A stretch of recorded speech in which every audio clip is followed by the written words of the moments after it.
Good morning, everyone. We have interpreters, so I plan on speaking slowly and carefully. I hope everyone can understand me. Yes? Good. All right. Well, thank you for having me today. I am from the CFA Institute. I'm curious, how many of you are CFA charter holders in the audience? Good. How many of you are candidates for the CFA charter? Nobody? Okay, that's all right. Well, thank you, charter holders, for coming, and you will also get continuing education credit for this session. So, here we go. As you may know, 2018 represents the 10th year since the financial crisis. And up until the financial crisis, the mission of CFA Institute was to lead the investment profession globally by promoting the highest standards of ethics, education, and professional excellence. That's where our mission was for the first 50 years. After the financial crisis, we added that last line for the ultimate benefit of society. Because if you think about it, it truly was society that suffered as a result of the financial crisis. People lost their homes, people lost their jobs, and even more people lost their life savings. So at CFA Institute, we thought that if we can raise the educational level of investment professionals in our industry, and if we're able to increase the ethical behavior of investment professionals in our industry, that is what will ultimately benefit society. So that's why we added that to our mission statement. So when it comes to ethical behavior, this is how we view it. Ethical behavior is doing the right thing when no one else is watching, even when doing the wrong thing is legal. One of the reasons why there's been such anger directed at investment professionals all over the world is because so many of the activities that led up to the financial crisis were legal, but they weren't ethical. And as you all may be aware, the law really represents the minimum standard that we all must follow. Ethics represents a much higher standard. And to this end, in 1963, we awarded the first CFA charter. There were 284 people who sat for the exam, and the pass rate was 94%. Last year, 2018, there were 315,000 people who sat for all three levels of the CFA exam. Why has there been such growth and interest in the designation? I think principally because of the ethics component. Ethics represents 10 to 15% of every level of the CFA exam. And as CFA charter holders, we have to sign a statement every single year saying that we have lived up to and followed the CFA Code of Ethics and Standards of Professional Conduct. So when employers are hiring people, they like to look at CFA charter holders because it doesn't guarantee that we're going to do everything completely correct, but they know that we've studied ethics and they know that we have to live by our Code of Ethics and Standards of Professional Conduct. So this is how we define ethics at CFA Institute. It begins with education. Investment professionals not only need to understand investments and finance, but they also need to understand the laws, rules, and regulations in the jurisdictions in which they're doing business. So ethics has got to begin with education. Then ethics requires thinking about honesty, integrity, character,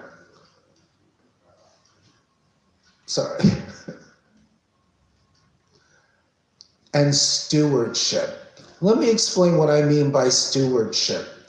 Think about the last time you went to the doctor. I'm just curious, who's been to the doctor in the past 6 months? Raise your hand, anybody? Great, all right, healthy lady. But when you went to the doctor, think about the last time you went. You went because you weren't feeling well. So you go to the doctor and you tell him or her what's bothering you. They ask you a series of questions, and then they prescribe some course of action that you need to follow. They either prescribe pills or something else. But as you were think about when you were listening to that doctor tell you what you needed to do. I'm sure there was never a doubt in your mind that what that doctor was telling you to do was solely in your best interest. Am I correct? We trust our doctor. We don't know perhaps a lot about medicine, but we believe that what our doctor is telling us to do is in our best interest. As investment professionals, we are stewards of our clients' money. They are entrusting that money to us.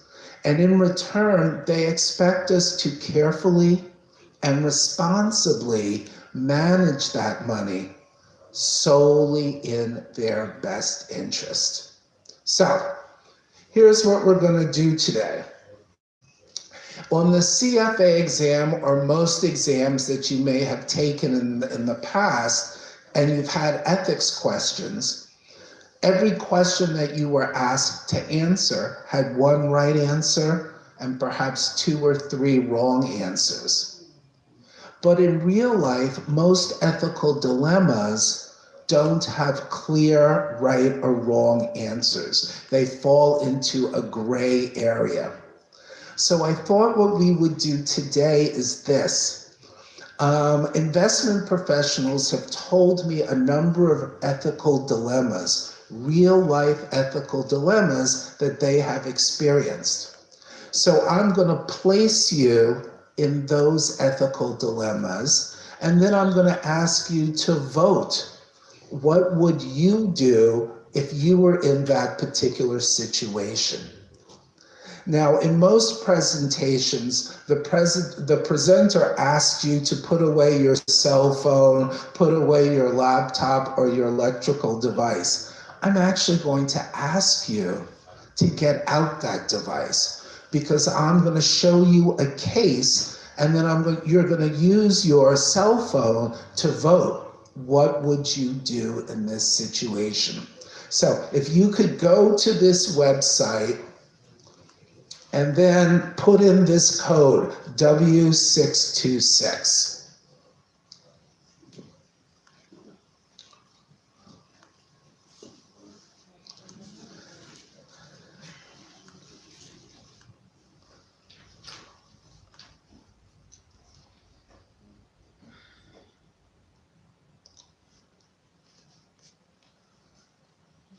All right, when you log in, I'm going to flip the screen and show you the first case, and then you can vote afterwards.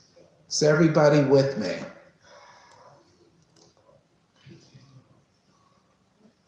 Okay. All right, here we go. All right, so true story. Your boss who hired you and has mentored you for the past 3 years is being unfairly let go because of office politics. It is being unfairly let go at the end of the month because of office politics. As the sole support of her family, she is concerned about finding another job. For the past week, you have observed her making copies of the research reports and marketing presentations that she wrote and spreadsheet models that she created. She then places them in her briefcase before going home. When you ask her why she is doing this, she replies that she will need to show prospective employers examples of her work. So what would you do in this situation? Would you A, do nothing? Would you B, help her copy the files? Would you C, give her a thumb drive to copy the files? Or D, would you tell her that you will email her the files after she leaves? So I'm going to give it a minute for you to talk about it and then ask you to vote.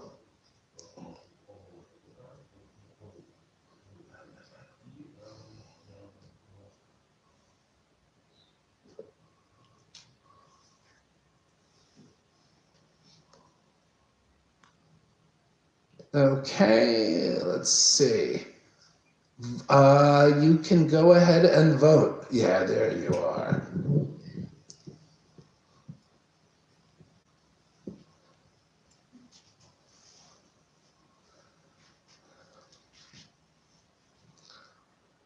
Okay.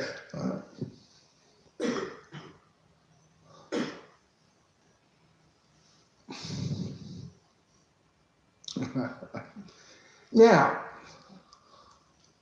let me ask you, do you think, or is there an ethical issue in this particular case?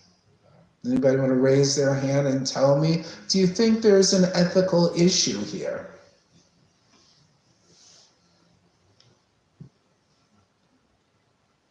Well, here is the issue. All of the files that she is copying and taking with her are the property of the company that she works for. So what you're actually watching her do is to steal company property. Now, what I find so interesting here is that, and again, there's no right or wrong answer at all, so don't worry about it, is that 37% of the people would say nothing.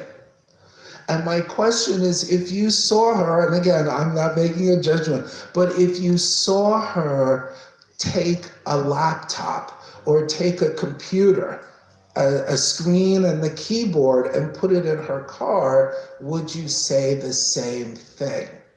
So are you not as guilty as she is by observing this crime and not saying anything about it? All right, so that's 35% of you. 5% of you would help her copy the files. Well, good. That's nice of you. 15% would give her a thumb drive and say, don't worry about copying the files. It's easier and quicker. It's easier to steal the property just by putting it on a thumb drive. And then,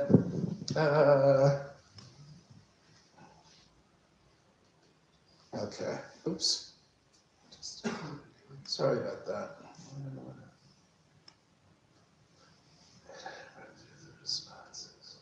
Okay. And then 45% of you would tell her that you would email her files. Okay, so here's the issue with this particular case. In the real situation, this person did nothing. They knew what she was doing, what they observed their boss doing was wrong, but they still did nothing. And why is that? Well, let's go back to the case.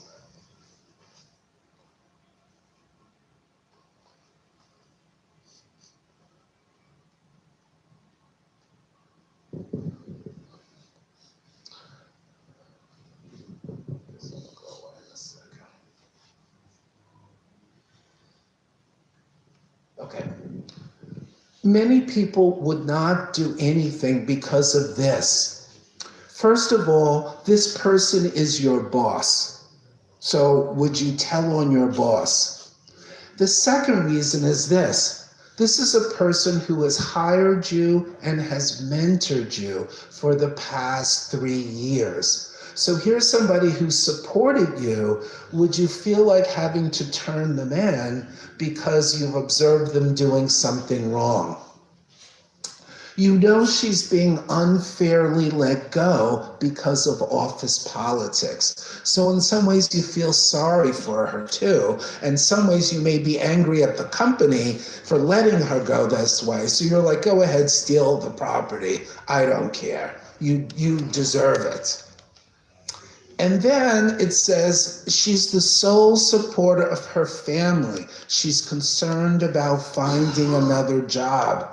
Again, there's the sympathy about this. And here's one of the key lessons from this particular case.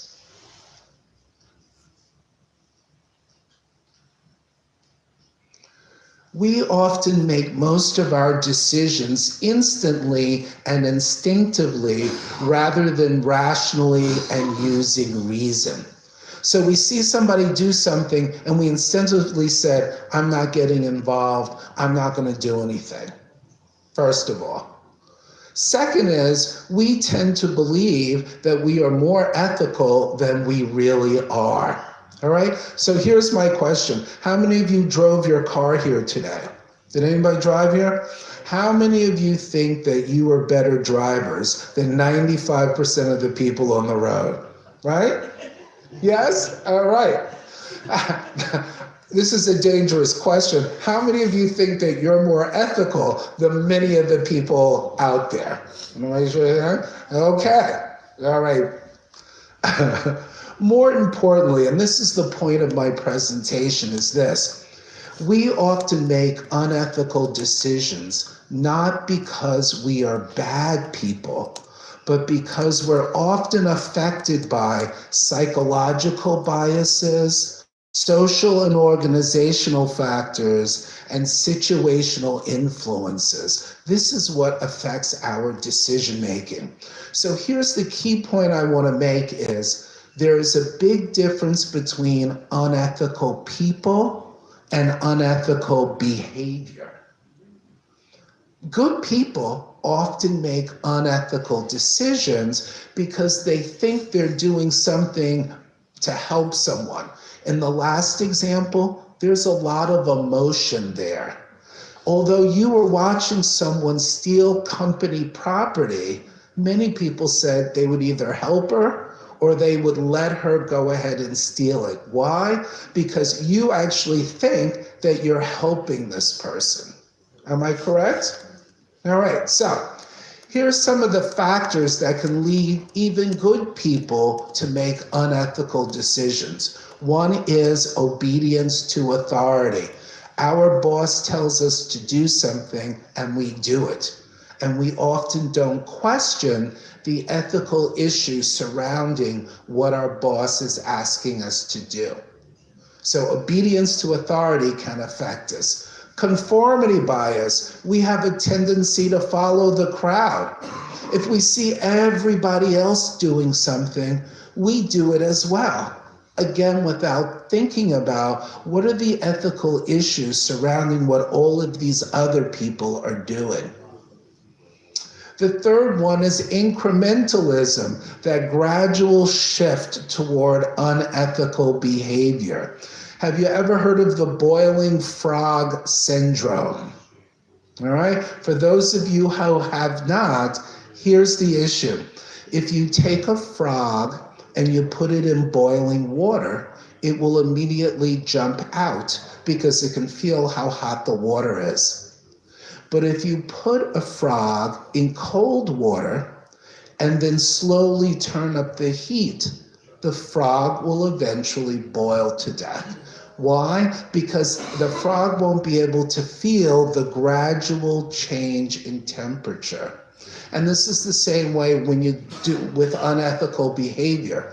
Sometimes people start off doing something small and something minor, and then it gets worse and worse and worse. And they don't really see how what they're doing is getting worse and worse. Or people work in an environment where they observe others doing small things that are unethical. And then they don't really sense how the seriousness of the unethical behavior is growing over time. So incrementalism. And then this last one, which is very dangerous, is overconfidence. Our feeling that I'm more ethical than they are, it won't happen to me. And this is particularly dangerous because if you're so confident in your own ethics, it means that you're not stopping and thinking about the consequences or the perceptions of what you are about to do before you do them. So these are just some of the factors that can cause good people to do unethical things. I like this quote. Situational influences have more to do with unethical behavior than a person's character. Under the right conditions, good people, and I mean all of us in this room, can be induced, seduced, and initiated to act unethically. If you look at that last case that we just did, that last case dealt with your boss, someone who was very nice to you, someone who you believed was being treated unfairly. When I've been working with college students, I use a similar case as that.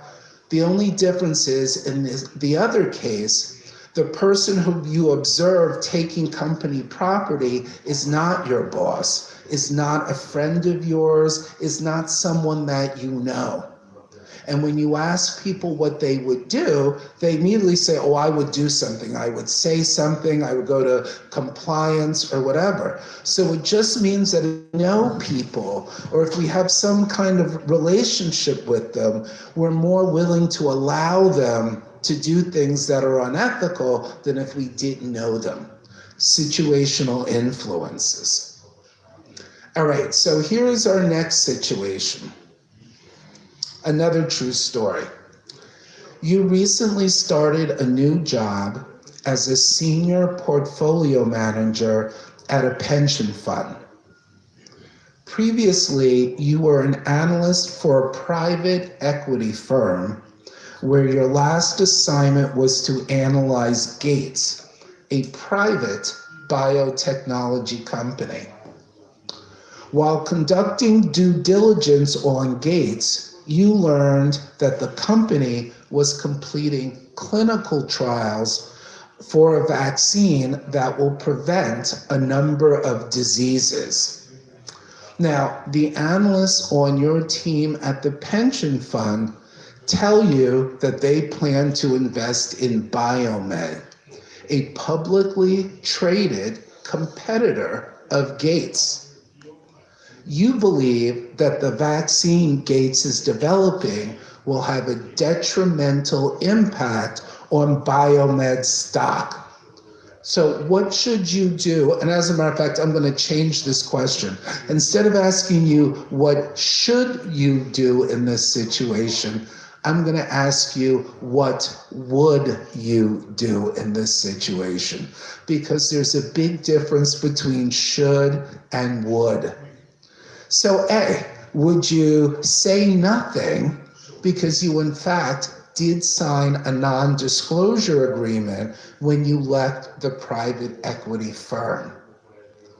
Would you place Biomed on the fund's restricted list, meaning that preventing anyone from investing in Biomed?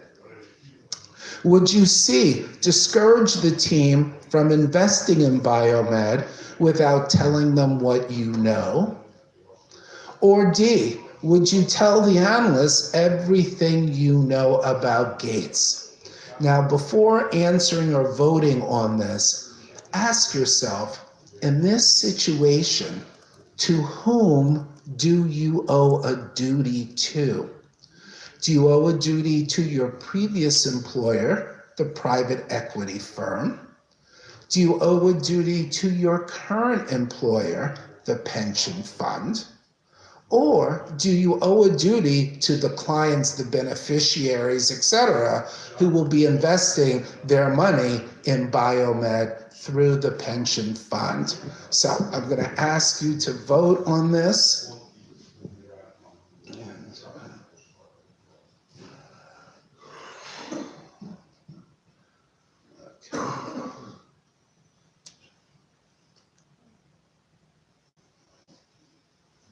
All right.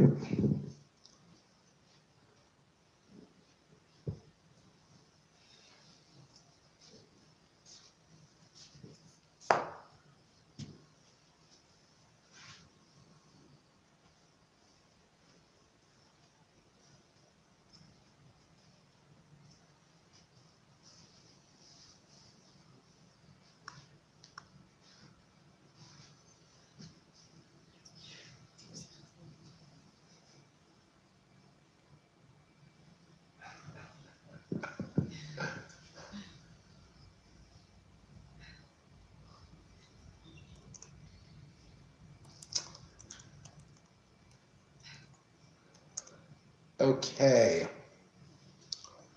So the issue in this particular circumstance is that you are in possession of material non-public information. Would you agree? You are in possession of material non-public information. So, and by the way, I can defend every single one of these choices, so that's okay. So 16% of you said you would say nothing. May I ask who said they would say nothing? All right, gentleman in the back. Are you a regulator, sir?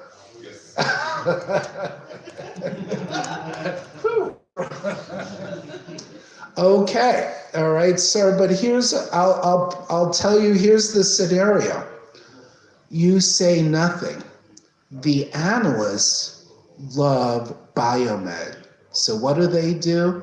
They invest 4% of the portfolio in biomed. You say nothing. You go. Go right ahead. So 3 weeks later, maybe a month later, Gates comes out with the vaccine. Biomed stock plunges.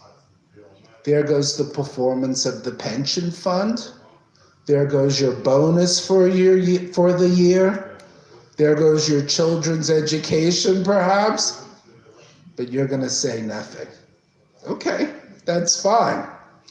Now, I'm going to go down to D. 37% of you would tell the analysts everything that you know. Now, because we have a regulator in the back of the room, I'm not going to ask you who said D. But anyway, now, if you tell the analysts everything you know, you are going to reveal material non-public information to them. Is that right? Okay, but the argument could be that you owe a duty to the clients and the mutual fund and the pension fund, okay? Now, here's the question. If you tell the analysts everything that you know, they won't buy biomed. Is that correct? Because you'll say, they're coming out with a vaccine, one of your competitors. But, so the analysts decide not to buy biomed. But would you ever get in trouble for telling the analysts everything that you know? Would the regulator ever come knocking on your door about this? And I would say probably not, because most regulators are looking for people who use material non-public information to do something. You are using this material non-public information to prevent the analyst from doing something.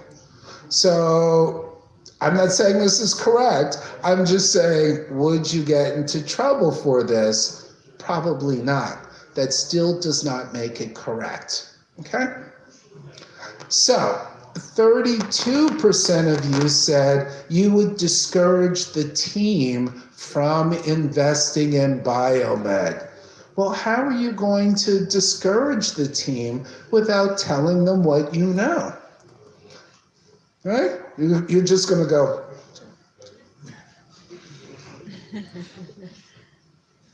How are you going to discourage them? Because remember, let's assume these analysts are CFA charter holders. So they've used reasonable care and prudent judgment, researching all available public information, and they've decided this is the company that we want to invest in. Right? So it's going to be hard to discourage them. So the last choice is you're placing biomed on the firm's restricted list. Well, isn't in some ways that's the same way of you're using your material non-public information to prevent them from doing something that they wanted? Isn't that sort of illegal or inappropriate as well? Right? Because I'm sure all of the other investors out there wish that you could put biomed on their personal restricted list so they wouldn't do the same thing. So does anybody have an appropriate response? Is there an answer E out there perhaps that you might choose? Yes?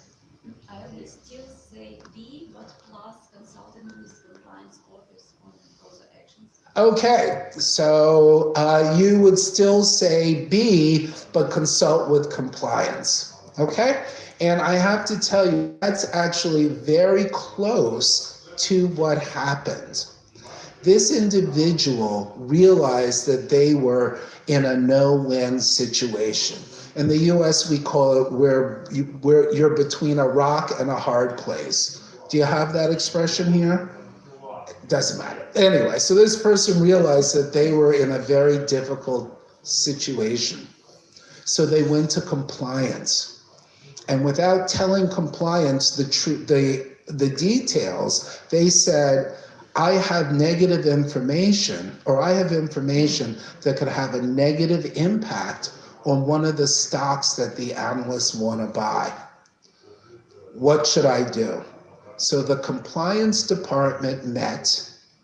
They also met with the legal department, and it was the compliance department in conjunction with the legal department that decided to place biomed on the firm's restricted list.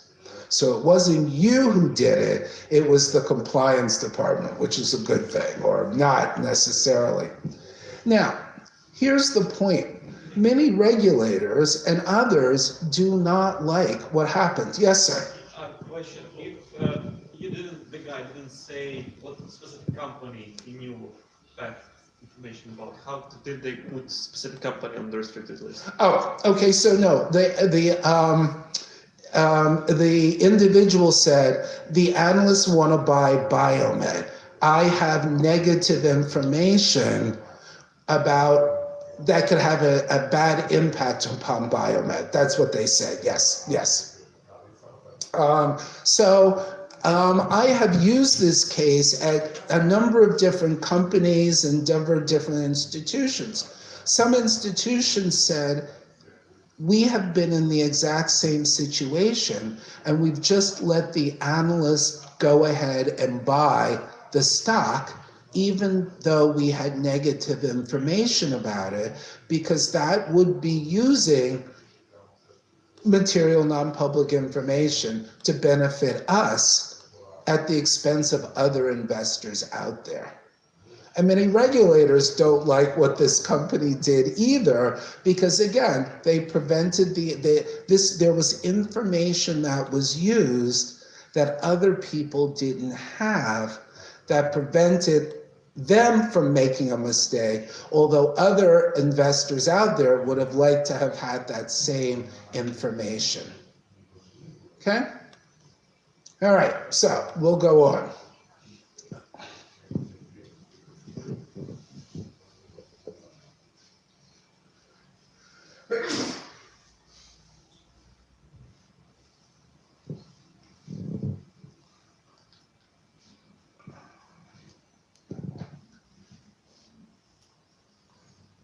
So I like this cartoon. And the cartoon says, run this by the legal department, but run super fast so the ethics department doesn't see it. And it basically emphasizes what I said earlier. There's a big difference between the law and ethics. The law tells us what we can and cannot do. Ethics really focuses upon what we should and should not do. So, compliance. You know, we've read recently about a number of money laundering scandals concerning huge banks all over the world, right? There's been Wells Fargo, there's Deutsche Bank, there's this Danske Bank in Estonia, all of these money laundering stories, right? But what always gets to me is, since the financial crisis in 2008, every single bank and financial institution has doubled the size of their compliance department.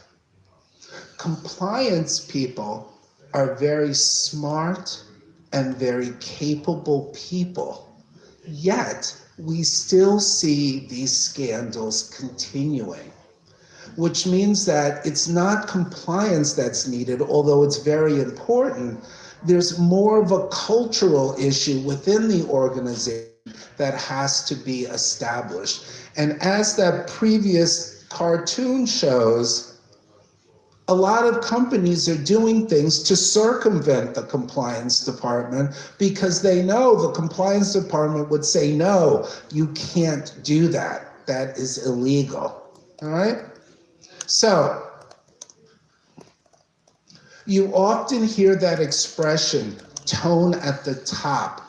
And I certainly think it's very important to have leaders, CEOs, presidents of companies to be ethical. But equally as important, it requires tone at the middle.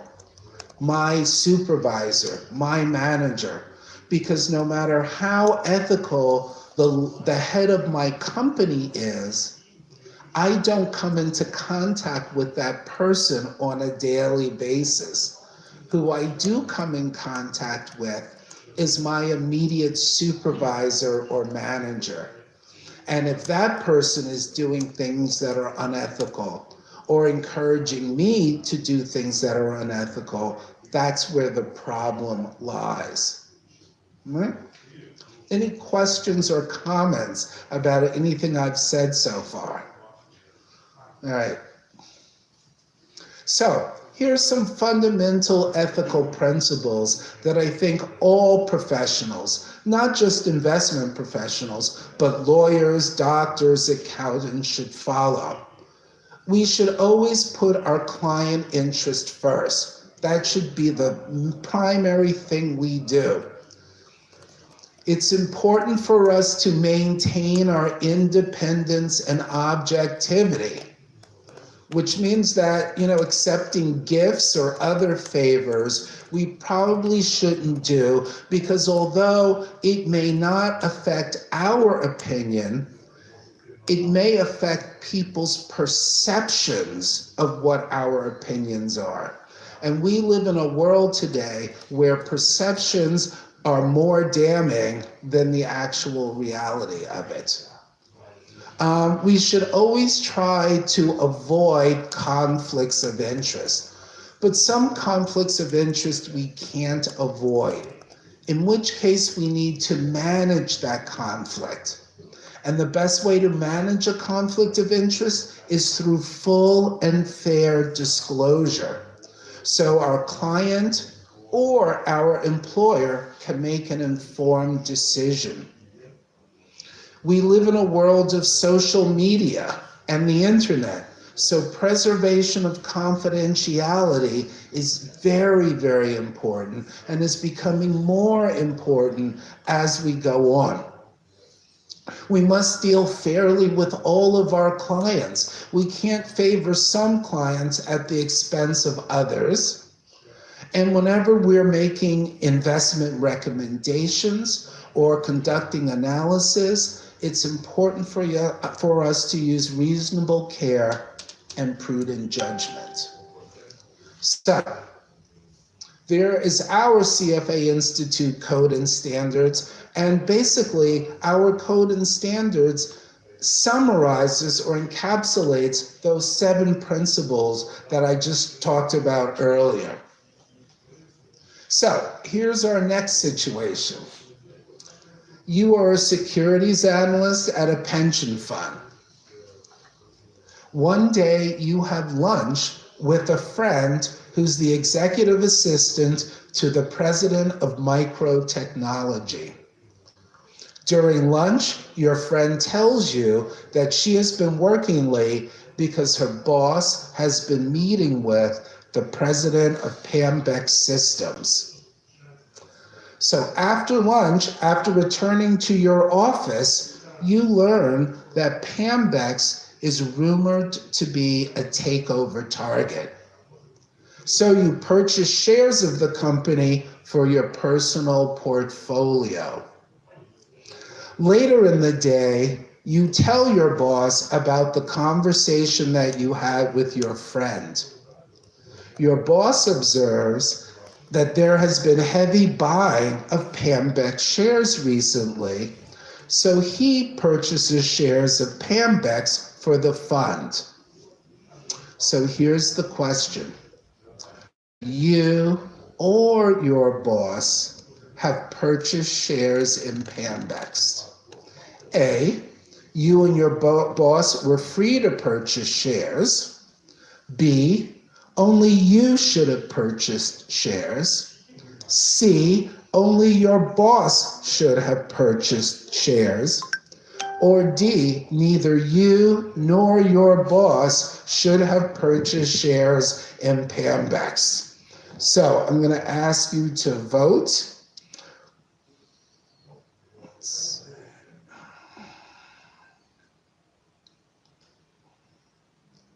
All right.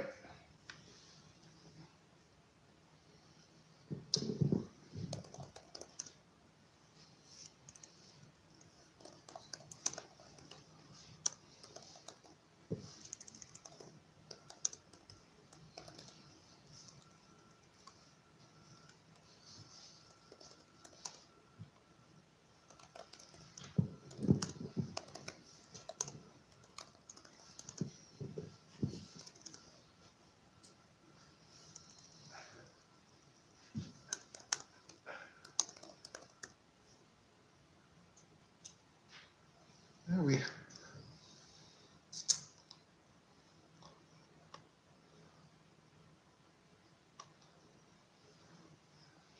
Okay.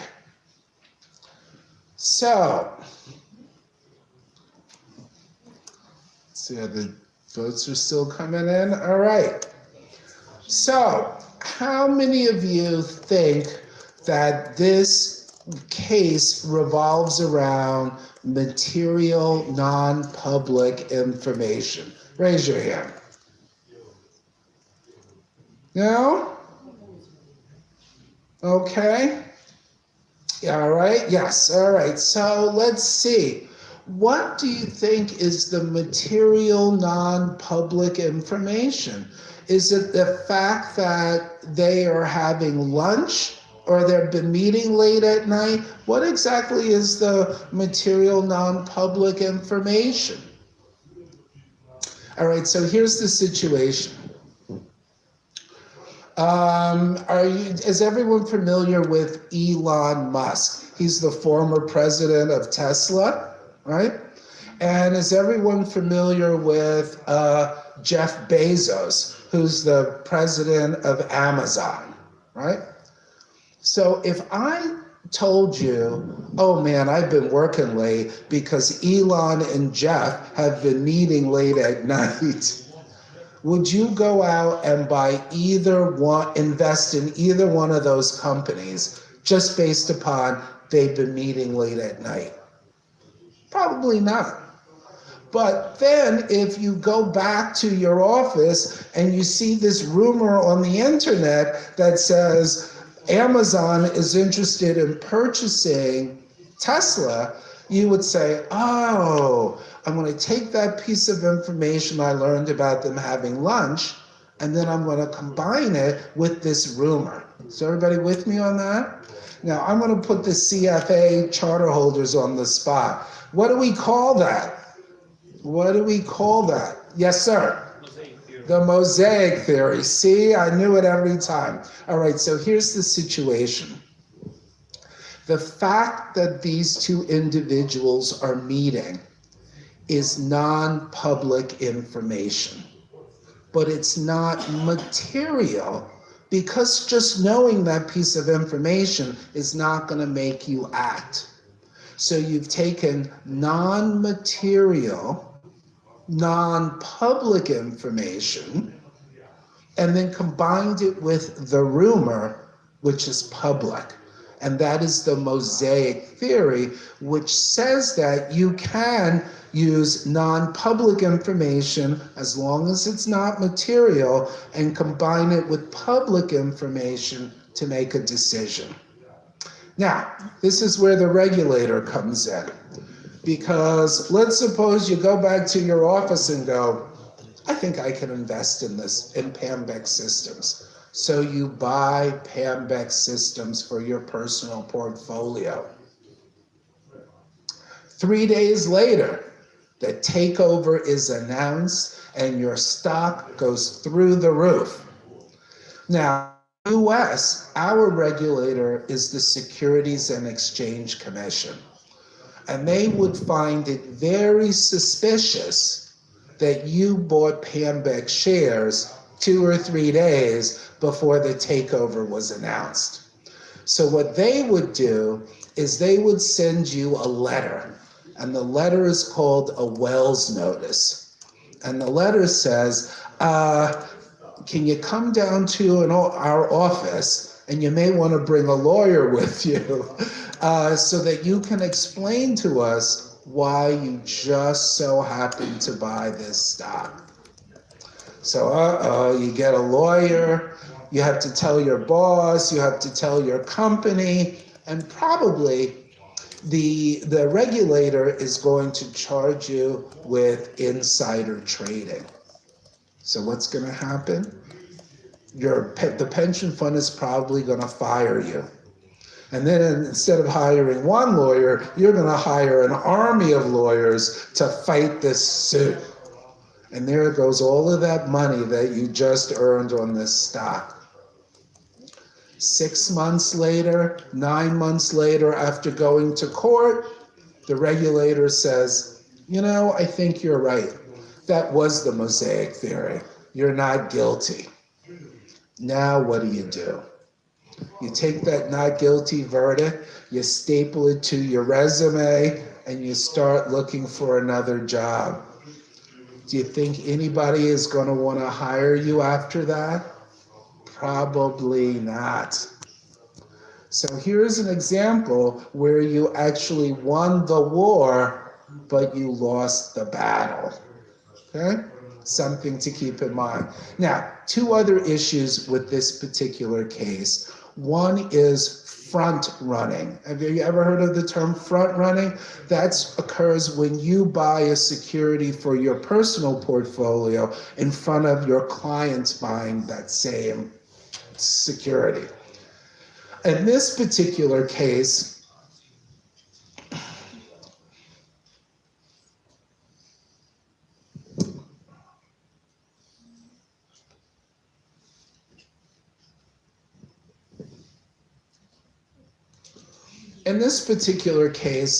I don't really think it is front running because you just happen to mention your conversation to the boss without ever thinking that he is going to buy this stock for the fund.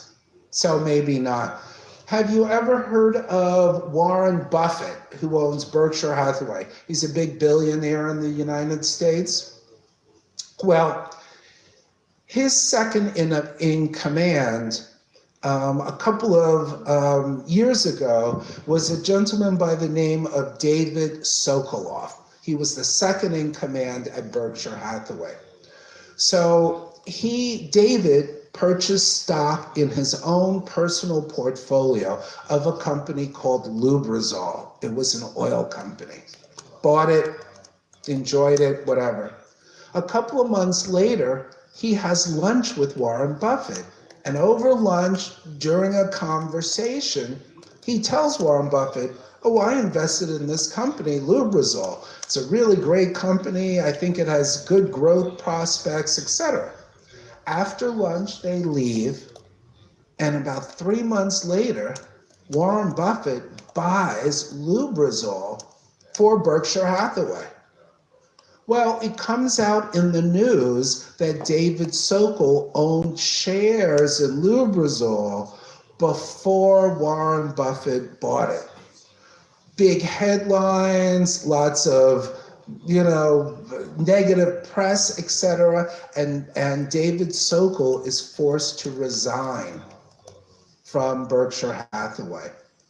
And to this day, David Sokol has never been charged with a crime or anything else. It just looked bad. And so anytime we do anything, although we may be comfortable with feeling that what we're doing is legal, we always have to stop and think about how are other people going to perceive what we're doing. Because as I said to you earlier, perceptions can be as damning, if not more damning than reality is. So that's front running. Last thing is, some people said, well, should the boss have bought this Pambex for, let's get this out of the way.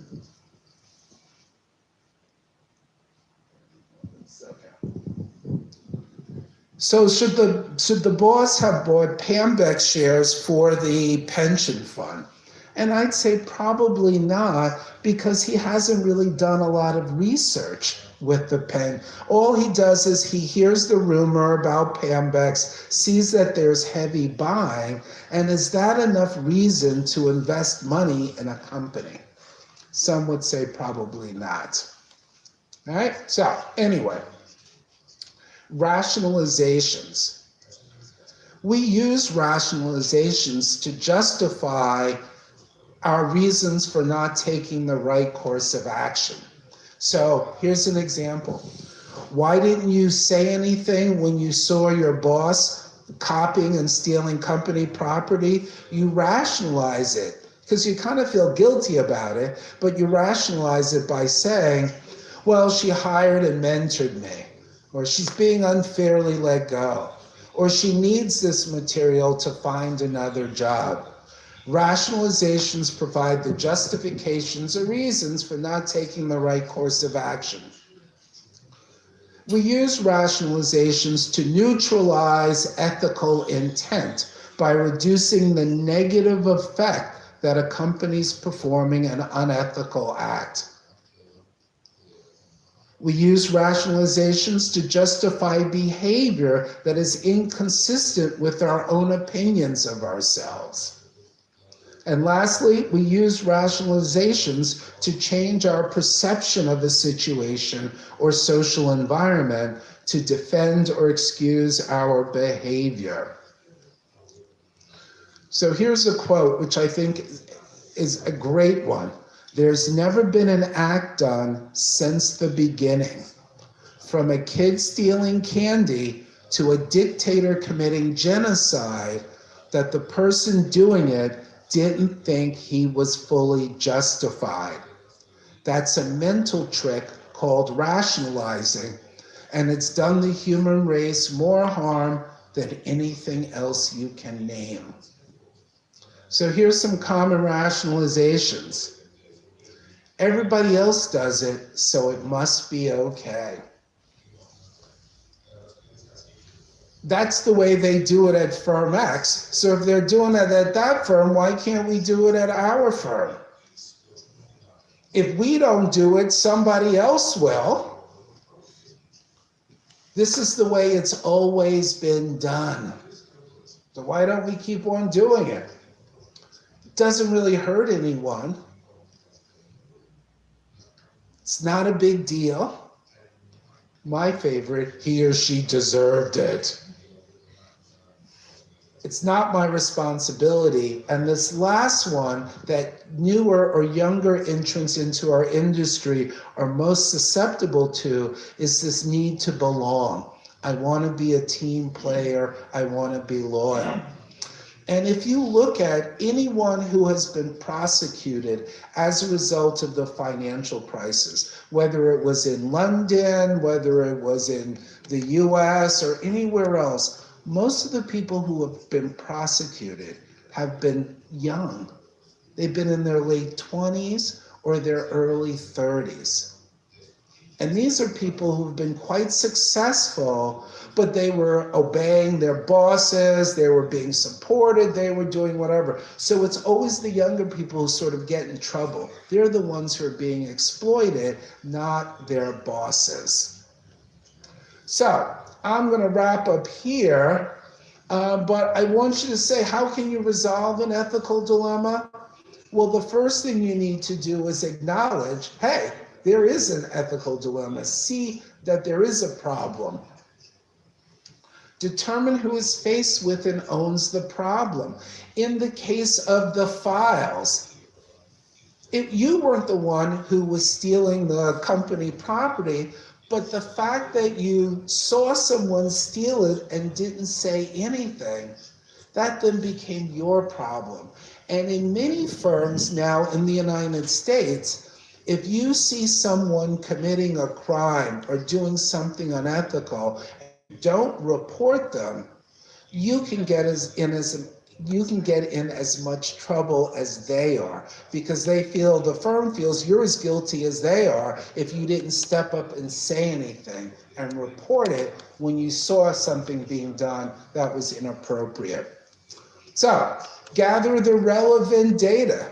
In the case of the Pambex case, ask yourself, is this material non-public information? Isn't. So get the facts, find out what you're dealing with. When I say test the wrong versus right parameters, ask yourself, is this legal? Can I do this? Can I not do this? When I say test for right versus right paradigm, ask yourself, is this ethical? Should I do this or should I not do this? I have to tell you one quick story. I was doing an ethics workshop at an investment firm. And this investment firm really wanted to create a culture of ethics in the firm. So what they did was whenever they would hold an investment committee meeting in a boardroom, they would always leave one seat empty. And that empty seat was to represent the client. So anytime they had a discussion, they wanted it to say, would we still be having this discussion or saying these things if the client was sitting right there? And that was just one tool that they used to try and keep that client-centered, client-focused attitude in all of their decision-making. So, apply the resolution principles. Ask yourself, am I putting my client interest first? Is this affecting my independence and objectivity? Am I fully and fairly disclosing everything my client or my firm needs to know to make an informed decision? Yeah, apply the resolution. Investigate third way options, compromise. You know, one of the things we're also trying to do when we work with firms at CFA Institute is try and sort of improve the image of the compliance departments. In many organizations, compliance departments are like the police, and people hate going to them and they go, oh, I'm going to get in trouble, etc.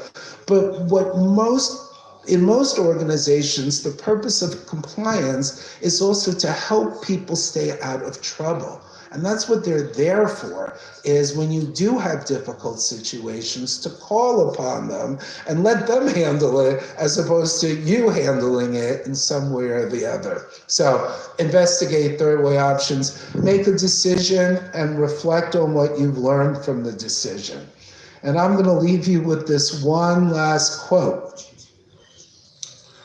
It's from Warren Buffett, who said, I want employees to ask themselves whether they are willing to have any contemplated act appear the next day on the front page of their local paper to be read by their spouses, children, and friends, with the reporting done by an informed and critical reporter. All right? So, thank you all very much. Thanks.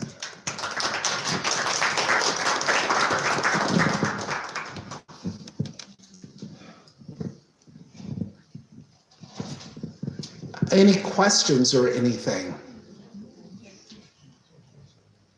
Yes. You mentioned compliance office. Yes. And, Yes. In our country, compliance could be.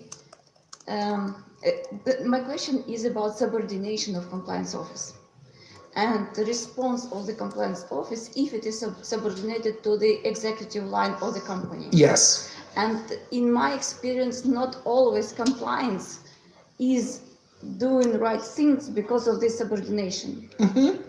And the CEO or executive line could influence the behavior of compliance office. Exactly right. How it is better to deal with this issue? In many organizations are now changing. No, keep it unless somebody else has a question. And many organizations are now changing specifically for that reason.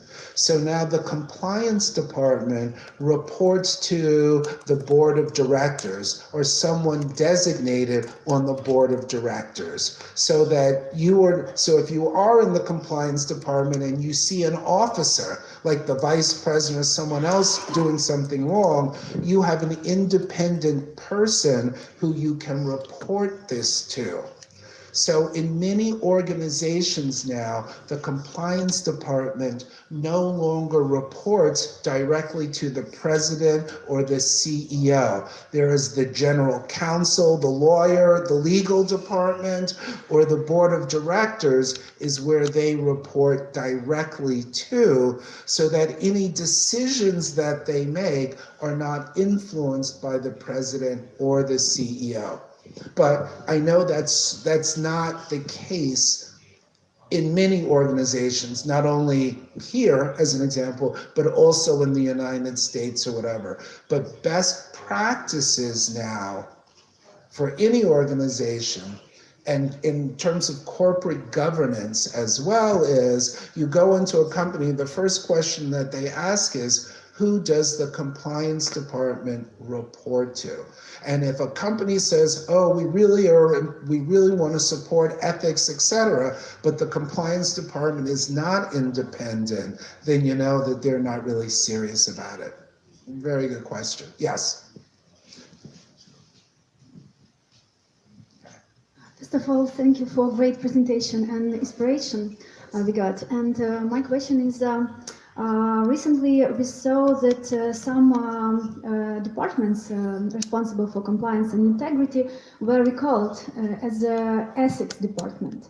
Is it right to change this name? What is more better for you? Okay. Yes, I think that there is a difference, as I was showing earlier, between ethics and compliance. The job of compliance is to make sure that people are following the rules and regulations, right?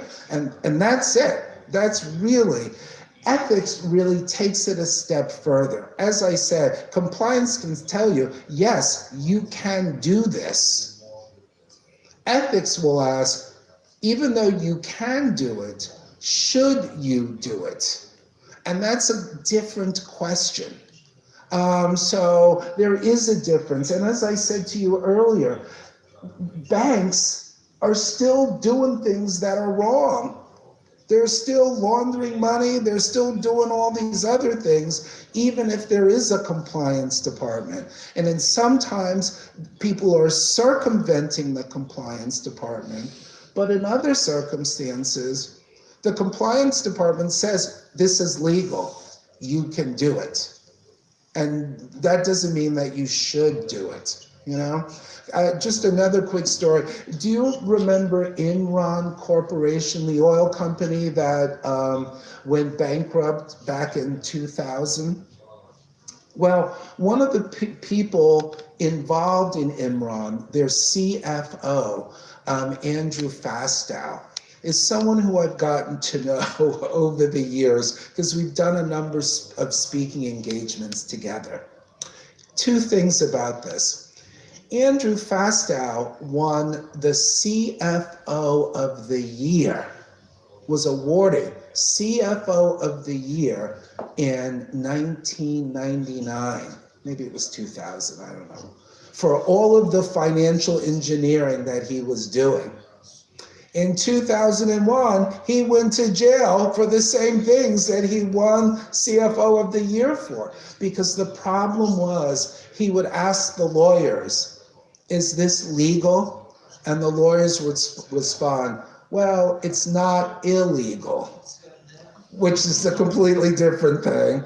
And then he'd ask the accountants, oh, can I do this? And they go, well, as long as you're following generally accepted accounting principles, you can do it. But again, that's not the right answer. So everybody told him, yeah, you can do it. And then he found out he couldn't. That's the first thing. The second thing is, as I said to you before, having gotten to know Andrew over the past 3 years, I have to say he's like a normal person, in the sense that he has a wife, he has children and families or whatever.